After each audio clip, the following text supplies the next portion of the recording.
Bismillahirrahmanirrahim. Alhamdulillah nahmaduhu wa nasta'inuhu wa nastaghfiruh. Wa na'udzu billahi min shururi anfusina wa min sayyiati a'malina. May yahdihillahu fala mudilla lahu wa may yudlil fala hadiya lahu. Asyhadu an la ilaha illallah wahdahu la syarika lah. Wa asyhadu anna Muhammadan abduhu wa rasuluh la nabiyya ba'dah. Allahumma salli wa sallim ala nabiyyina Muhammad wa ala alihi wa sahbihi ajma'in, amma ba'd. Hadirin dan hadirat rahimakumullah. Assalamualaikum warahmatullahi wabarakatuh.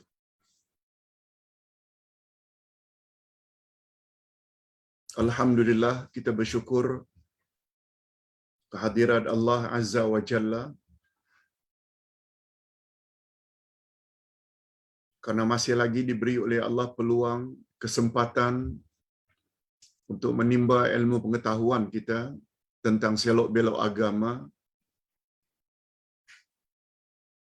yang pada pagi ini kita akan bahas himpunan salat-salat sunat.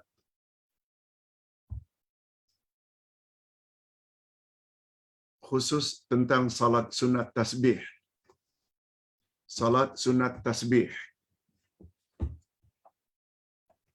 Sungguh banyak pertanyaan dari kalangan jamaah tentang salat ini. InsyaAllah dalam masa 1 jam ini, kita akan bahas InsyaAllah secara detail, lengkap dan menyeluruh apa itu salat sunat tasbih.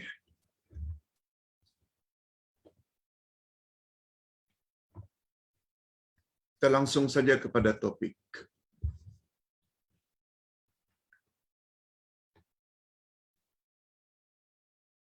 Cuma sebagai mukadimah, bagus juga kalau Ustaz sebutkan di sini. Salat sunat tasbih termasuk dalam bab ibadat khas. Ibadatun khasah. Ibadat khas. Ibadat terbagi 2. Ibadat ammah dan ibadat khasah. Ibadat ammah definisinya ismun jami'un likulli ma yuhibbuhullahu wa yarda minal aqwali wal af'al az-zahirah wal batinah. Makna ibadat am, segala kegiatan atau aktiviti asalkan mengharap redha dan kasih Allah, sama ada dalam bentuk ucapan atau perbuatan, yang zahir atau yang batin, semua namanya ibadat. Itu namanya ibadat am. Termasuk jual beli, sewa menyewa, mencari rezeki, asalkan cari rezeki yang halal, apalagi dengan tujuan bila ada kelebihan nanti boleh naik haji dan umrah, apalagi dengan tujuan untuk melaksanakan perintah Tuhan, perintah Allah, menyara anak isteri. Semua itu ibadat. Termasuk menghadirkan diri dalam majlis ilmu seperti ini. Ini ibadat am. Ibadat khas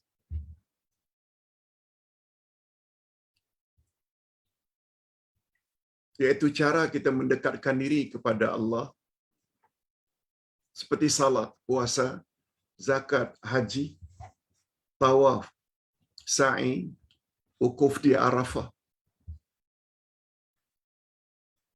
Bezanya ibadat khas ini,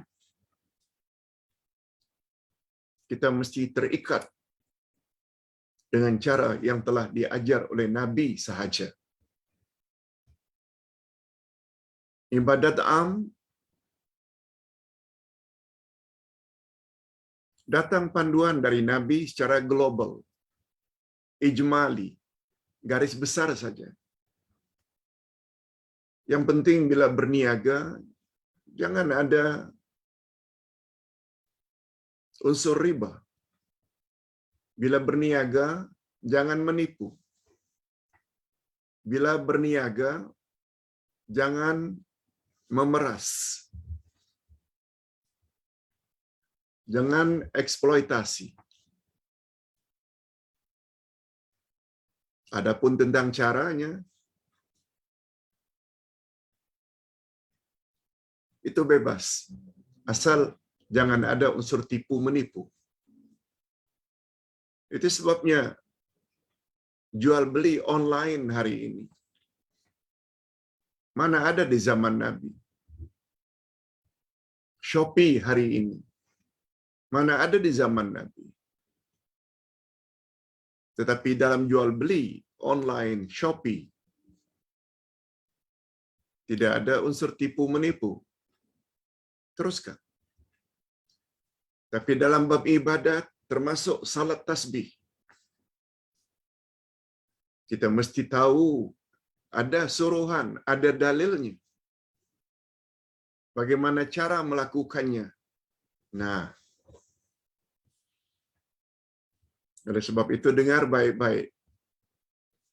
Pembahasan kita pagi ini tentang salat sunat tasbih, dia termasuk ibadat khas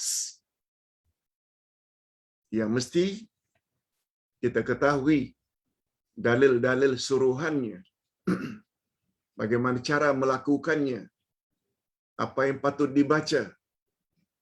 Yang dimaksudkan dengan tasbih itu bacaan apa? Bila subhanallah walhamdulillah wala ilaha illallah wallahu akbar perlu dibaca dan berapa kali bilangannya? Mesti ikut exactly macam yang diajar oleh Nabi. Okey, kita teruskan. Salat sunat tasbih. Salat ini dinamakan salat tasbih atau nama lainnya salat tasabih. Tasabih itu plural, jamak dari tasbih. Karena di dalam salat itu kita perlu baca 300 kali tasbih.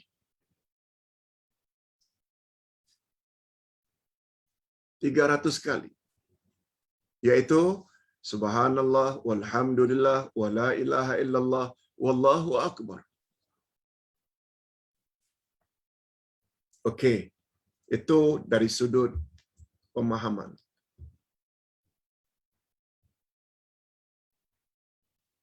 Orang selalu buat, Ustaz, salat tasbih ini bersama-samaan dengan tahajud. Memang begitu ke syaratnya, Pak Ustaz? Nanti ada jawabannya. Apakah itu ketetapan dari Nabi? Atau saja-saja kita buat? Mesti pada waktu malam. Tunggu penjelasannya. Sebelum kita pergi lebih jauh, Ustaz ingin bacakan dulu dalilnya. Dalilnya cukup panjang lebar. Yaitu tawaran Nabi Muhammad sallallahu alaihi wasallam kepada uncle-nya, kepada pakciknya Abbas radhiyallahu anhu.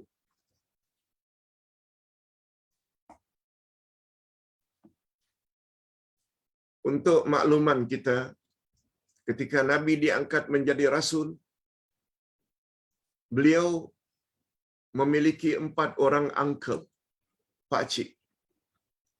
2 memeluk Islam, dan 2 lagi kafir sampai mati.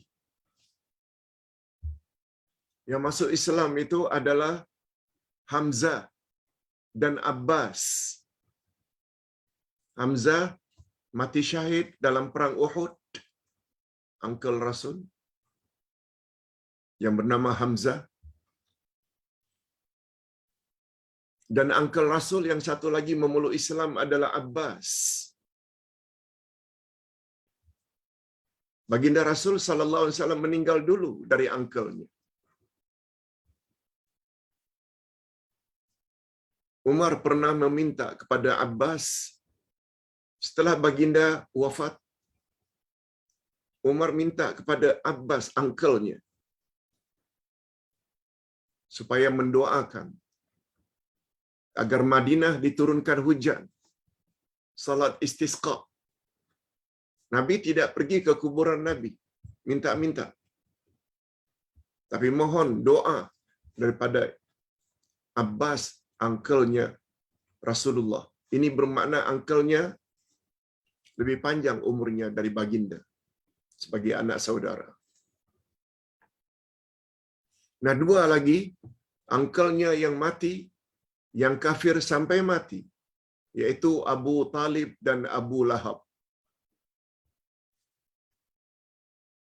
Walaupun kedua-duanya ini berbeza, Abu Talib sangat sayang dengan Rasulullah, tapi uncle-nya Abu Lahab sangat benci dengan Rasulullah. Namun demikian, kedua-duanya mati kafir.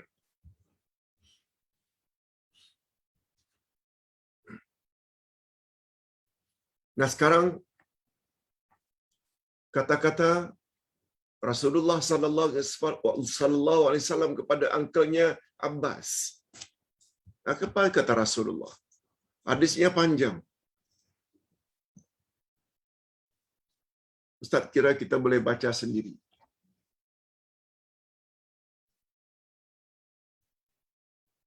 Mungkin Ustaz baca peringkat awalnya. Salat tasbih disyariatkan berdasarkan hadis daripada Abbas radhiyallahu anhu. Haddatsana Abdurrahman ibnu Bashir ibnul Hakam An-Naisaburi. Haddatsana Musa ibnu Abdul Aziz Sanal Hakam ibnu Abban an Ikrimah an ibnu Abbas. Ini urutannya.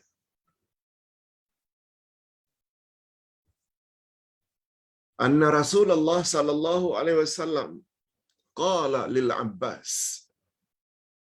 Okey, kita terjemahkan dulu. Kita terjemahkan dulu setakat itu. Telah menceritakan kepada kami Abdurrahman bin Bashir Al-Hakam An-Naisaburi. Telah menceritakan kepada kami Musa bin Abdul Aziz. Telah menceritakan kepada kami Al-Hakam bin Abban daripada Ikrimah, daripada Ibnu Abbas. Apa kata Ibnu Abbas? Sesungguhnya Rasulullah telah bersabda kepadaku. Okey. Berikut ini adalah kata-kata Rasulullah kepada uncle-nya Abbas. Apa kata Rasul? Ya Abbas, ya Ammah, ala u'tika, ala amnahuka, ala ahbuka, ala af'alu bika ashra khisalin. Idza anta fa'alta dhalik, ghafarallahu laka dhanbak, awwalahu wa akhirahu, qadimahu wa hadithahu, khatahu wa amdahu, saghirahu wa kabirahu, sirrahu wa alaniyatih. Ashra khisalin. Kita terjemahkan supaya tidak lari. Apa kata Nabi pada uncle-nya Abbas? Wahai Abbas, wahai pakcikku, pamanku, wahai uncle-ku, maukah engkau, wahai pakcik, jika aku memberimu? Maukah engkau, wahai pakcik, jika aku menyantunimu? Maukah engkau, wahai pakcik, aku menghadiahkan untukmu? Maukah engkau jika aku berbuat sesuatu terhadapmu? Ada 10 perkara yang jika engkau mengerjakan hal-hal tersebut, maka Allah akan memberikan ampunan kepadamu atas dosa-dosamu. Yang pertama dan yang terakhir, yang sudah lama atau dosa yang baru, dosa yang tidak sengaja maupun yang disengaja, dosa yang kecil maupun dosa yang besar, dosa yang dilakukan secara tersembunyi maupun secara terang-terangan. Mau tak wahai uncle, kalau ku ajar kepada uncle amalan ini? Apa dia 10 perkara itu? Ini dia. Bagus juga lah kalau karena kita dah terlanjur baca, biar lengkap. Apa dia 10 perkara itu? Ad-tusalliya arba'a raka'atin taqra'u fi kulli raka'atin fatihatal kitab wa surah.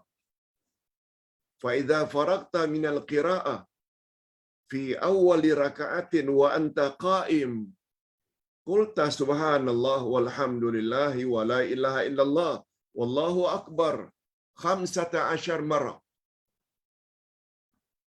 Summa tarka'u fataquluha wa anta raki'un 10. Summa tarfa'u ra'saka minar ruku' fataquluha 10. Summa tahwi sajidan fataquluha wa anta sajidun 10.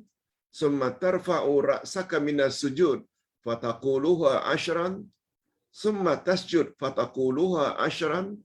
Summa tarfa'u ra'sak fataquluha 10. Fadzalika 75 fi kulli raka'atin taf'alu dzalika fi 4 raka'at. Ini istata'ta. Okey, sampai situ dulu.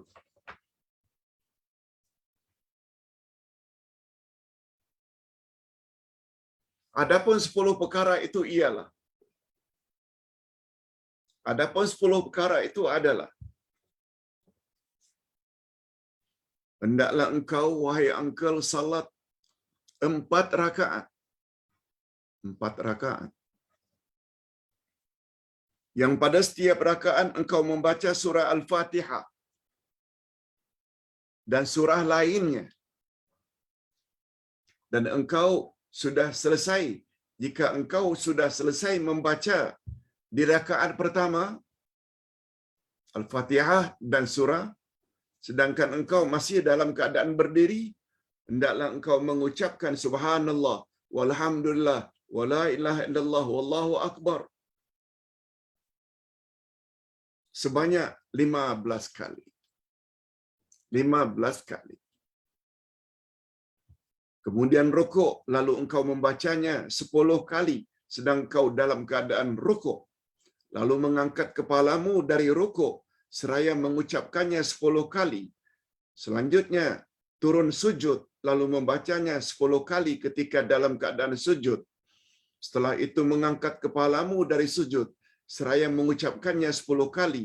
Kemudian bersujud lagi dan mengucapkannya 10 kali. Selanjutnya mengangkat kepalamu seraya mengucapkan 10 kali.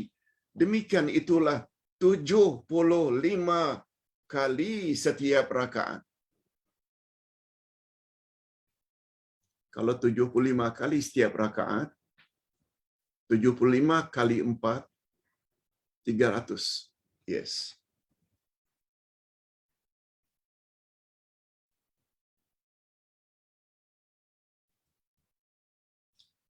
Dan engkau melakukan hal tersebut pada 4 rakaat. Okey, kita teruskan bahagian akhir. Ini istata'an tusalliyah fi kulli yawmin marrah faf'al. Fa in lam taf'al fa fi kulli jumu'atin marrah. Fa in lam taf'al fa fi kulli syahrin marrah. Wa in lam taf'al fa fi kulli sanatin marrah. Fa in lam taf'al fa fi umurika marrah. Rawahu Abu Dawud wa Ibnu Majah. Apa dia terjemahan terakhir?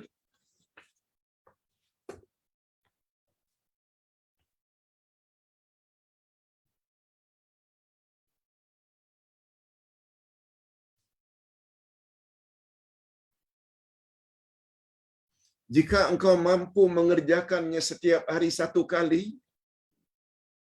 kerjakanlah. Jika engkau tidak mampu melakukannya setiap hari, kerjakanlah setiap hari. Kerjakanlah pada setiap Jumaat satu kali. Setiap Jumaat bukan hanya pada hari Jumaat, setiap minggu. Tak mampu setiap hari, lakukan setiap minggu. Dan jika tidak mampu melakukan setiap minggu, lakukanlah sebulan sekali.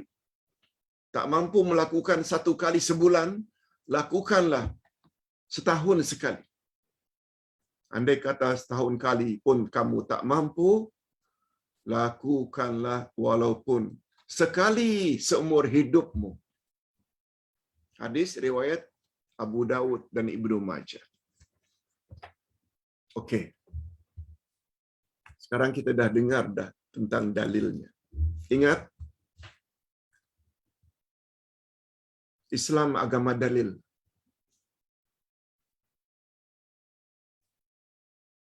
Islam agama dalil. Dalil paling utama Al-Quran dan Sunnah.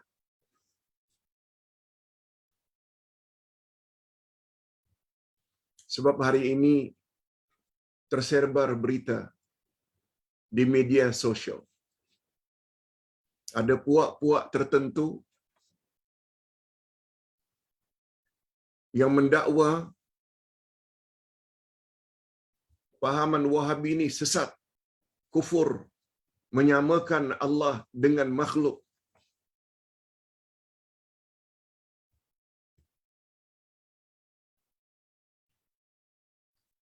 Tuduhan tersebut telah dijawab oleh Ustaz Fakhrul Razi, pemimpin Darul Quran was Sunnah dari Perak, dengan jawaban yang sangat lengkap terhadap tuduhan-tuduhan itu, lengkap dengan dalil-dalilnya Quran dan Sunnah dan kitab-kitab yang dikarang oleh orang-orang terdahulu.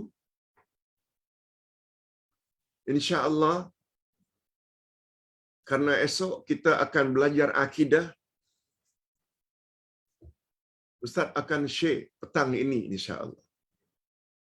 Wajib dengar penjelasan Ustaz Fakhrul Razi yang begitu lengkap dengan hujah dan dalilnya, bahwa tuduhan-tuduhan itu sama sekali tidak berasas.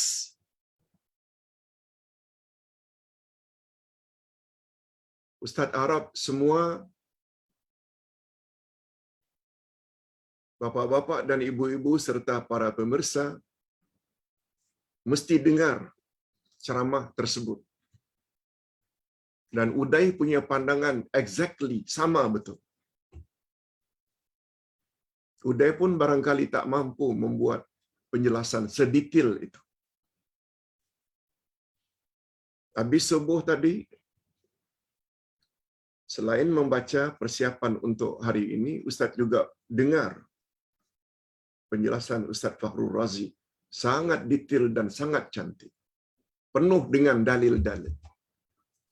Sedangkan orang yang menuduh tidak bawa dalil. Semuanya akal, akal, akal.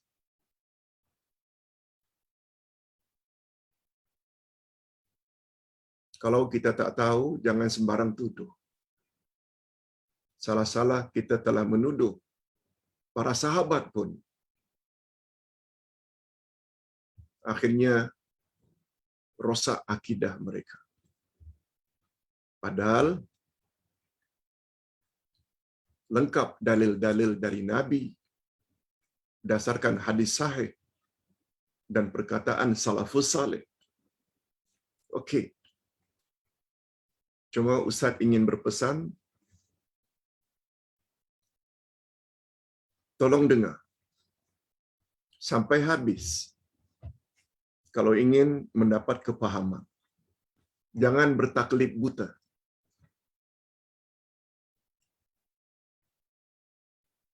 Hadirin dan hadirat rahimakumullah. Itu dalil. Dalam akidah mesti ada dalil Quran dan Sunnah. Begitu juga dalam bab ibadat khas seperti salat, tasbih, mesti ada dalil. Dalilnya kita dah baca. Cuma kedudukan dalil salat tasbih, para ulama berbeza pendapat. Bagaimana sikap kita? Nanti pada penghujung kita akan jelaskan. Sekarang kita nak bahas derajat hadis tadi. Terdapat dua kelompok ulama dalam menilai hadis tersebut. Ada yang mengatakan hadis itu sahih, kuat, boleh dijadikan hujjah. Dan ada puak yang kedua mengatakan dhaif. Ada salah seorang dari periwayatnya itu dhaif, lemah. Dia berkisar pada itu saja. Okey. Para ulama berbeza pendapat tentang derajat hadis di atas. Golongan pertama, hadis ini dinilai kuat oleh sekelompok ulama. Ustaz sebut lagi nama-nama mereka. Abu Bakar Al-Ajuri, Abu Hasan Al-Maqdisi, Al-Baihaqi, dan sebelum mereka Abdullah Al-Mubarak yang Ustaz selalu sebut, yang hidup pada 133, meninggal 177 Hijriah. Demikian juga dengan Ibnu Sakan, An-Nawawi, Imam An-Nawawi mengatakan dalil ini sahih, kuat.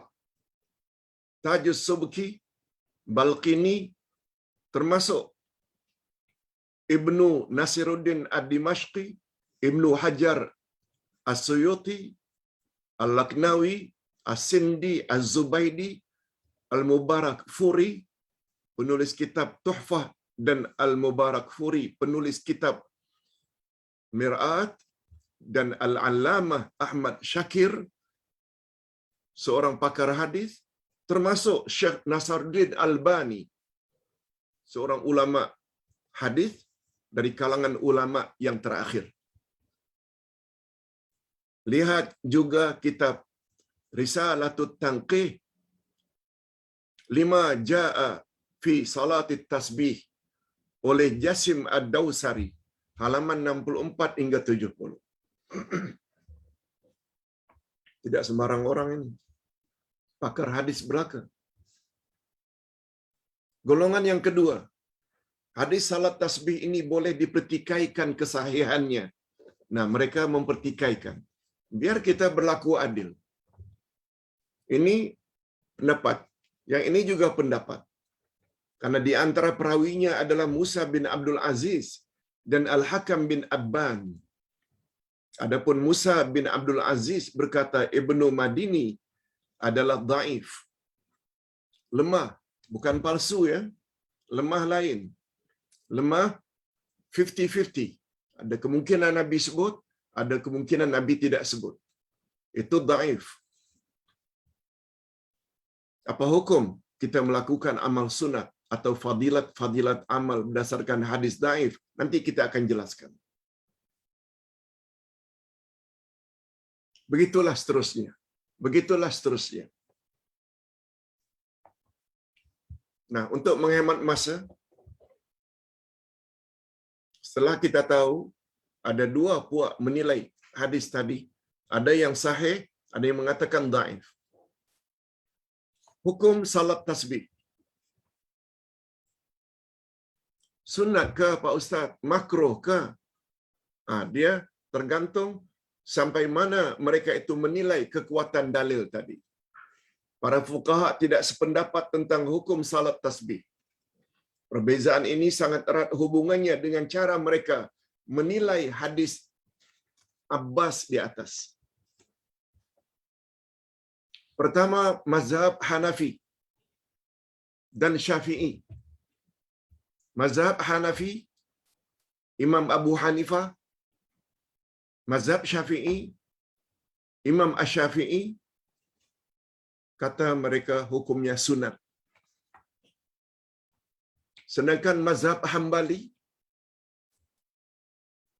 mereka berpendapat hukumnya makruh dan tidak disunatkan. Karena Hambali cenderung kepada tasbih itu tidak kuat dalilnya. Tapi tidak mengatakan hukumnya bid'ah. Nah, sekarang kita ingin tahu tentang cara atau sifat salat sunat tasbih. Senang saja. Salat tasbih dilakukan sebanyak 4 rakaat. Ini confirm. 4 rakaat. Setiap rakaat hendaklah tasbih dibaca sebanyak 75 kali. Sebagaimana dalam hadis tadi. Jadi dalam 4 rakaat tasbih, hendaklah dibaca 300 kali. Tasbih yang dibaca sebagaimana tertera di dalam hadis adalah Subhanallah, walhamdulillah, wala ilaha illallah, wallahu akbar. Jangan tambah wala haula wala quwata illa billah. Tidak datang itu dari Nabi. Ustaz ulang, tasbih yang dimaksudkan Subhanallah, walhamdulillah, wala ilaha illallah, wallahu akbar. Adapun caranya, bila tasbih itu dibaca, senang saja. Ini dia. Adapun masa dan bilangan tersebut dibaca dalam setiap rakaat. Dalam setiap rakaat. Sama setiap rakaat. 75. 75 itu bila bacaannya. Pertama sekali, 15 kali kita baca setelah selesai membaca Al-Fatihah dan surah. Allahu Akbar. Baca doa iftitah. Baca surat Al-Fatihah. Baca surah umpamanya Wadduha. Atau Qul ya ayyuhal kafirun. Selesai Qul ya ayyuhal kafirun, masih lagi berdiri. Baca Subhanallah walhamdulillah wala ilaha illallah Allahu akbar. Subhanallah walhamdulillah wala ilaha illallah Allahu akbar. Subhanallah walhamdulillah wala ilaha illallah Allahu akbar. Sebanyak 15 kali sebelum rukuk. Kemudian rukuk. Baca terlebih dahulu Subhana rabbiyal azimi wa bihamdi. Subhana rabbiyal azimi wa bihamdi. Subhana rabbiyal azimi wa bihamdi. Lalu sambung 10 kali. Subhanallah walhamdulillah wala ilaha illallah Allahu akbar.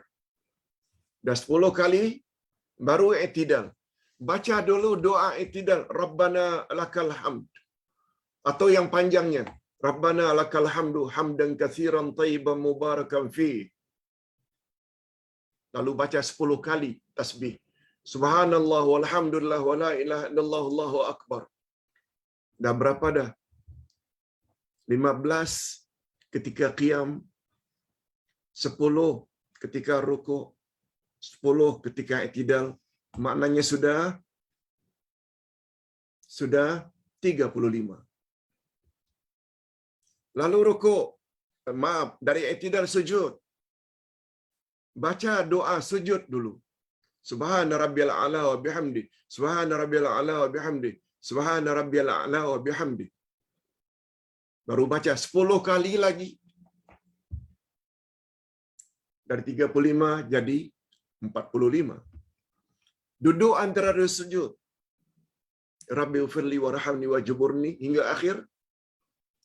Baca lagi 10 kali. Subhanallah walhamdulillah wala ilaha illallah Allahu akbar. Dah jadi berapa?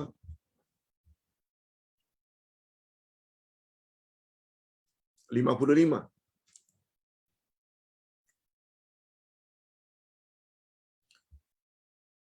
Dari duduk antara dua sujud, sujud lagi.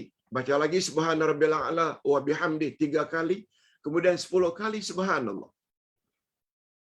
Jadi berapa? 65. 65. Nah, ketika berdiri jangan langsung berdiri. Duduk istirahat.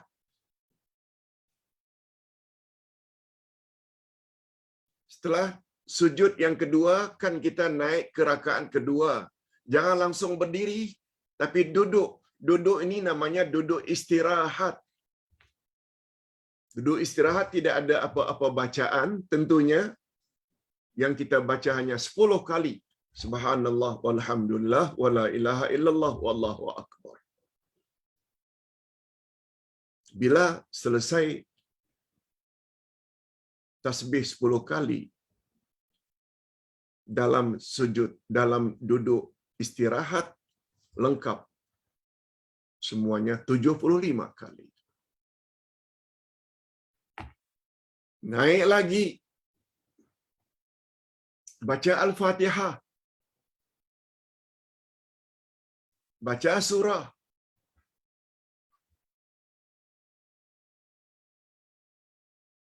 Kalau tadi umpamanya baca kuliah, baca 15 kali setelah kuliah. Rakaat kedua umpamanya qul huwallahu ahad. Selesai lam yalid walam yulad walam yakul lahu kufuwan ahad. Baca 15 kali. 15 kali. Macam tadi. Exactly. Selesai baca doa rukuk. Baca 10 kali. Iktidal, setelah baca doa iktidal, baca 10 kali. Begitulah seterusnya. Sujud 2 kali. Kemudian duduk tahiyat awal. Karena ini rakaat kedua.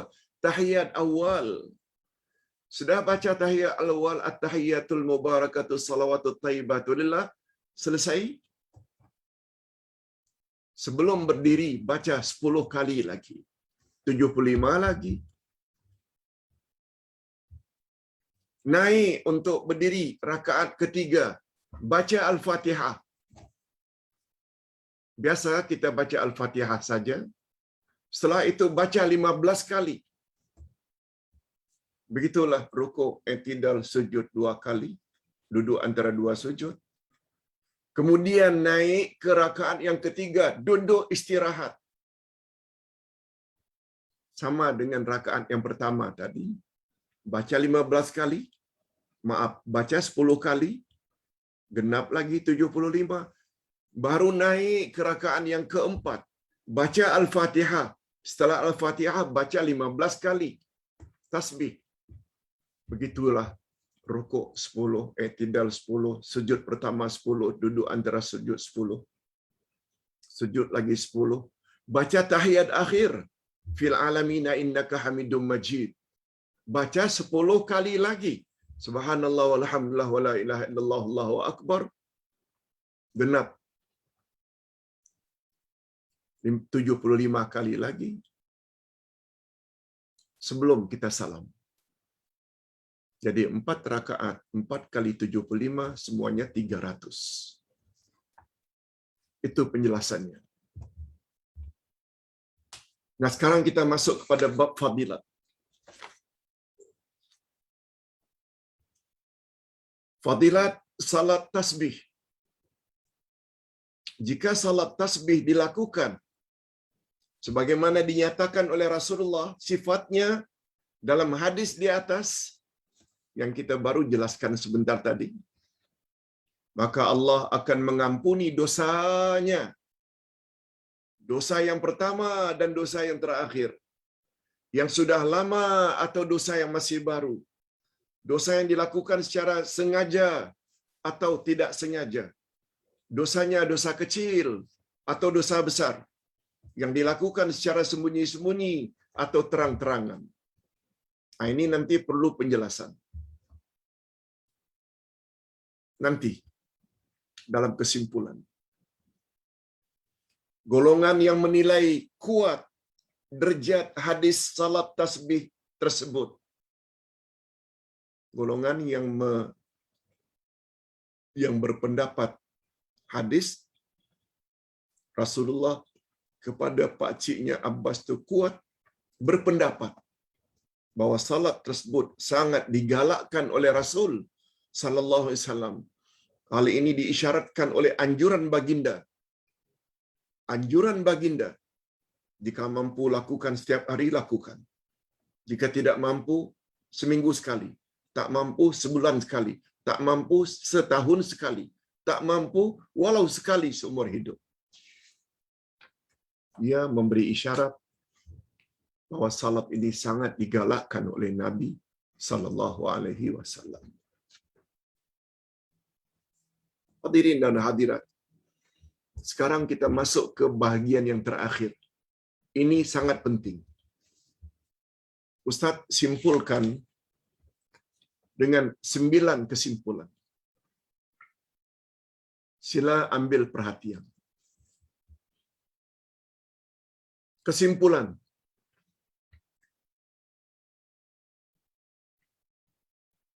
Di antara kesimpulan yang dapat diambil dari hadis di atas, yaitu pengajaran.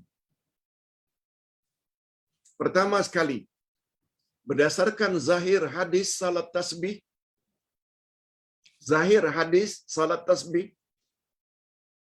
dilakukan 4 rakaat dengan 1 salam. Sama ada dilakukan pada waktu siang atau pada waktu malam. Ini sebagaimana yang dikemukakan oleh Al-Qari dalam kitabnya Al-Mirqat dan Al-Mubarakfuri dalam kitabnya At-Tuhfah jilid 1 muka surat 349. Ada rujukan. Perkara ini disebut karena ada hadis Nabi. Salatul lail masna masna. Salat malam hendaklah dilakukan 2 rakaat 2 rakaat.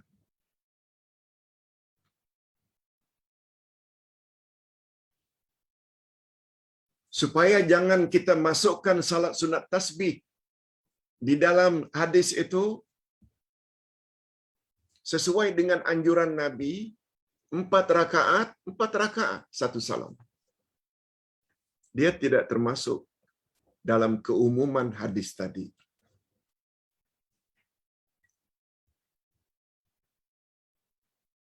Okey. Ini pandangan yang muktamad. 4 rakaat 1 salam. Yang kedua kesimpulannya, tidak dinyatakan di dalam hadis bacaan surah-surah tertentu sesudah Al-Fatihah. Oleh itu bagi sesiapa yang ingin melakukannya, boleh membaca mana-mana ayat atau surah yang mereka hafal. Sebabnya tadi Ustaz buat contoh, boleh rakaat pertama itu setelah Al-Fatihah Ad-Duha, boleh rakaat kedua setelah Al-Fatihah Alam Nashrah, boleh pada rakaat pertama Al-Kafirun, boleh rakaat yang kedua surat Al-Ikhlas. Kita tidak sebut rakaat ketiga dan keempat, sebab biasanya setiap salat 4 rakaat, rakaat ketiga dan keempat tidak pakai surah, tidak baca surah. Oleh sebab itu, kalau ada yang berpendapat, oh salat sunat tasbih, rakaat pertama setelah Al-Fatihah mesti baca Sabbihisma rabbikal a'la, mesti baca surat Al-Ghashiyah, mesti baca surat Asy-Syams atau Al-Lail yang panjang-panjang. No. Malah kita berani mengatakan, asalkan baca Fatihah ke-4 rakaat, dah sah walaupun tak baca surah. Sebaiknya baca surah. Cuma yang datang dari Nabi, tidak ada ketetapan surah yang mana satu. Okey, dah 2. Yang ketiga, Rasulullah sallallahu alaihi wasallam juga tidak menetapkan masa tertentu. Ini yang Ustaz maksudkan tadi. Jangan pandai-pandai menetapkan Oh, salat tasbih mesti dilakukan pada waktu malam bersamaan dengan qiyamul lail. Tak ada. Tak ada ketetapan itu dari Nabi. Nak buat boleh, tapi jangan mendakwa. Oh, itu lebih afdal daripada di waktu siang. No. Jangan mereka-reka cerita baru. Ini ibadat khas.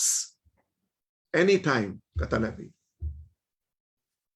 Cuma nanti ada sedikit panduan. Jangan buat pada waktu haram. Apa di waktu haram? Setahu kita, habis asar, menjelang maghrib, habis subuh, menjelang duha, atau menjelang syuruk, atau ketika matahari sedang tegak tengah-tengah sebelum tergelincir. Ini pelajaran tentang itu next week.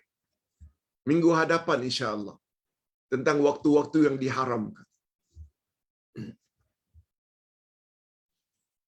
Adapun ingin buat salat tasbih waktu duha boleh. In between zuhur to asar boleh.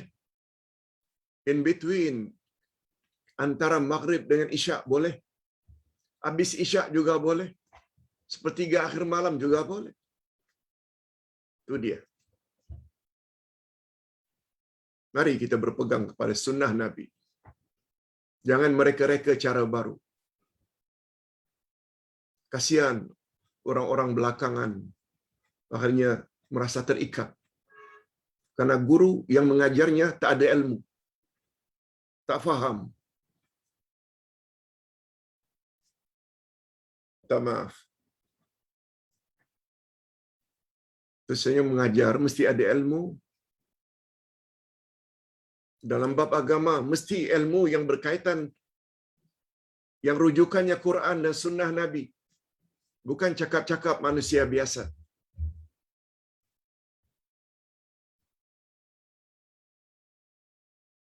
Ustaz ulang yang ketiga, Rasulullah juga tidak menetapkan masa-masa tertentu untuk melakukannya. Namun demikian, jangan lakukan salat tasbih dalam masa-masa larangan. Ini Ustaz maksudkan. Jangan lakukan pada waktu haram sebab ia tidak termasuk dalam kelompok salat sunat bersebab. Salat sunat bersebab seperti istisqa, minta hujan, istikharah, salat sunat tahiyatul masjid, salat sunat sesudah wuduk, itu semua salat-salat bersebab boleh dilakukan pada waktu larangan. Tasbih tak masuk itu. Yang keempat, bacaan tasbih hendaklah dibaca setelah membaca zikir yang telah ditetapkan dalam salat. Seperti sesudah membaca Rabbana lakal hamd dalam i'tidal, baca tasbih. Setelah bacaan Subhana Rabbil Azim wa bihamdi dalam rukuk, baca Subhanallah. Sesudah Subhana Rabbil A'la wa bihamdi dalam sujud. Dan begitulah selanjutnya. Jangan kita rukuk Allahu Akbar langsung Subhanallah walhamdulillah wala na. Baca dulu Subhana Rabbil Azim wa bihamdi. Jangan i'tidal sami Allahul liman hamidah langsung Subhanallah walhamdulillah. No, baca dulu paling kurang Rabbana lakal hamd. Yang kelima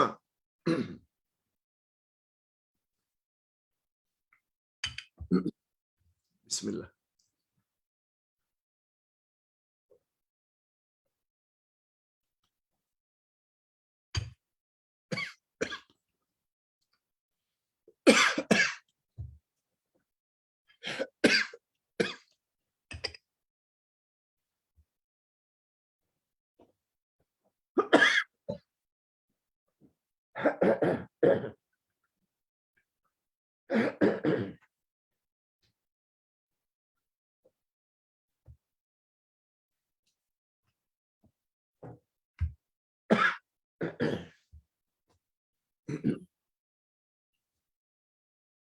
Alhamdulillah.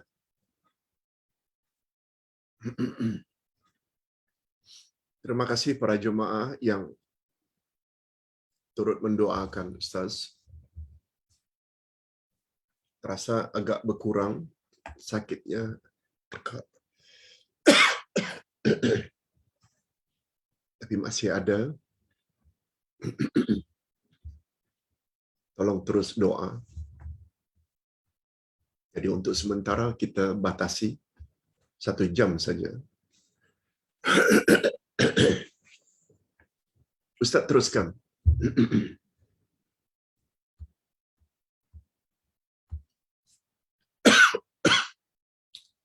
Ketetapan yang kelima. Kesimpulan yang kelima. Jika seseorang terlupa,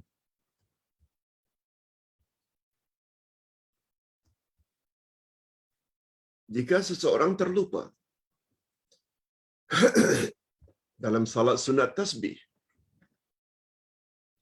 lalu dilakukannya sujud sahwi. Biasa kalau terlupa,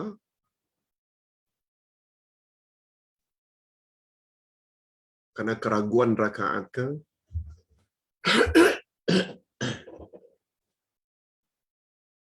lalu dia sujud sahwi, maka dia tidak perlu lagi membaca tasbih 10 kali dalam sujud sahwi. Sujud sahwi kan ada tasbih subhana rabbiyal a'la wa bihamdi. Setelah subhana rabbiyal a'la wa bihamdi, apakah sujud pertama atau sujud kedua, tidak ada tambahan subhanallah walhamdulillah wala ilaha illallah wallahu akbar. Sebab bila ada tambahan dalam sujud sahwi, dia akan menjadi 320 kali. Sedangkan Nabi tetapkan 300 kali saja. Sujud sahwi ada 2 kali. Apalagi dengan adanya duduk antara 2 sujud, ya, barangkali boleh jadi 330 kali. No.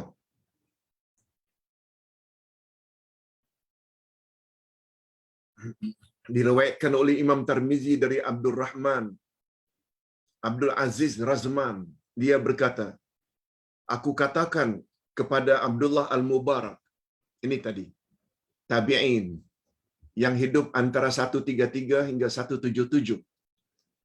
Jika terlupa dalam salat tasbih, apakah dia perlu bertasbih 10 kali dalam sujud sahwi? Dia menjawab, tidak. Karena ia hanya berjumlah 300 tasbih sahaja. Nah, sekarang yang keenam. Pengampunan seluruh dosa dalam hadis hanya terbatas pada dosa-dosa kecil sahaja. Bukan dosa-dosa besar. Seperti zina, minum arak, membunuh dan lain-lain. Sebab dosa-dosa besar hanya diampuni melalui tobat nasuha dengan memenuhi syarat-syaratnya. Juga bukan dosa kepada sesama manusia seperti menganiaya orang lain, mencuri harta orang lain, rasuah umpamanya. Tidak terhapus dosa-dosa itu. Kalau dosa itu dosa besar,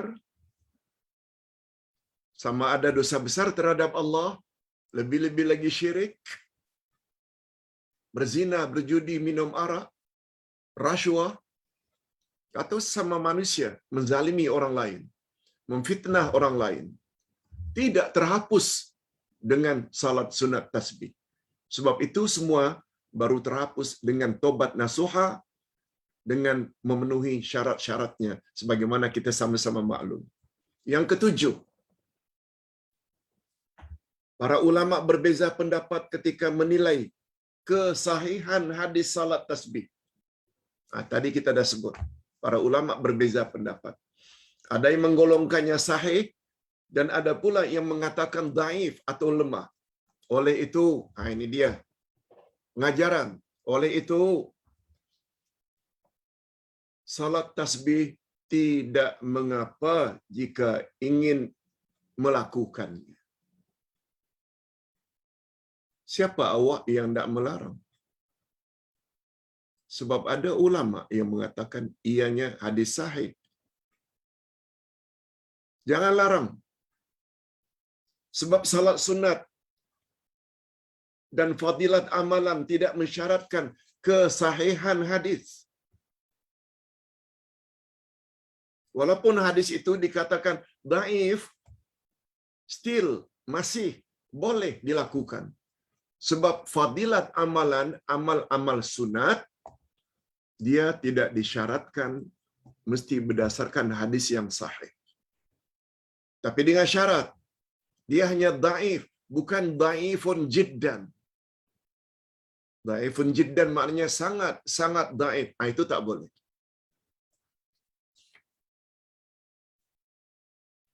Seperti salat sunat hajat. Nilainya dhaif, tapi bukan dhaifun jiddan. Walaupun kita tahu, hajat boleh kita kemukakan dalam mana-mana salat. Tapi tidak buat salat secara tersendiri, yang kita namakan salat sunat hajat, ada hadisnya. Siapa yang ada hajat besar atau kecil, ambil uduk dengan sempurna, kemudian salat 2 rakaat. Niscaya Allah akan kabulkan apa yang dia hajatkan. Cuma nilainya dhaif. Still boleh dilaksanakan. Yang ketujuh. Ini semuanya ada 9 ya. Tadi sudah yang ketujuh. Demikian menurut pandangan Profesor Wahbah Az-Zuhaili, seorang ulama terkenal dari Syria, Allah yarham, yang telah meninggal dunia beberapa tahun yang lalu. Yang ke-8, jika ditinjau dari sudut kedhaifan, kelemahan hadis itu, sebaiknya salat tasbih jangan dilakukan secara berterus-terusan setiap hari atau setiap malam.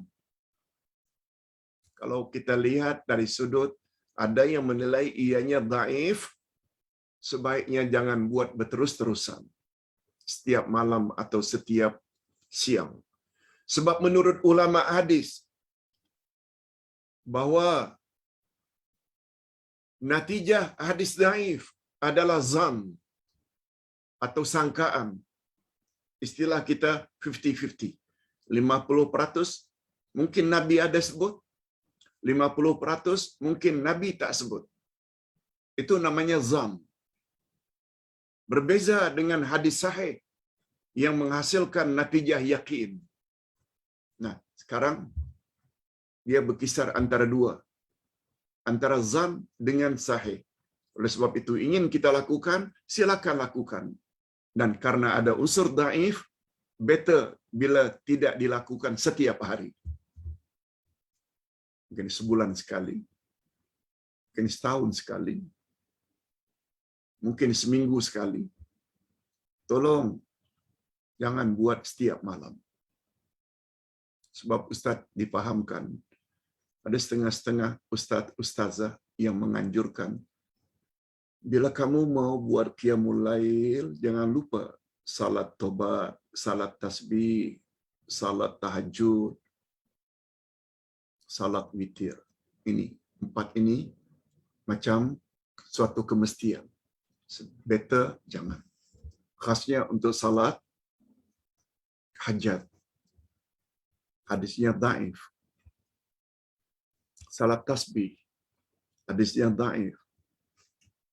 Salat tobat pun. Sebenarnya salat tobat itu, bila kita sudah terlanjur buat dosa besar, baru digalakkan salat tobat. Bukan tiap hari.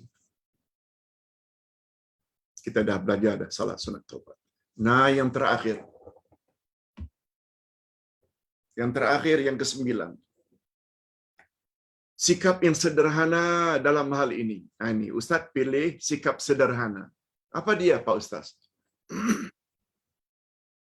Jangan larang sesiapa yang ingin melakukannya untuk menghormati pandangan orang yang mengatakan hadisnya sahih. Kita kena respect kepada orang yang cenderung mengatakan hadisnya sahih. Jangan larang. Sebaiknya jangan dilakukan berterus-terusan.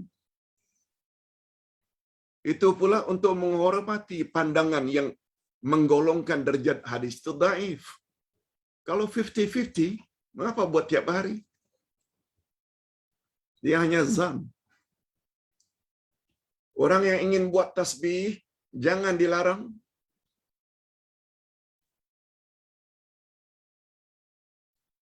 Sebab ada orang yang beranggapan atau berkeyakinan dia sahih.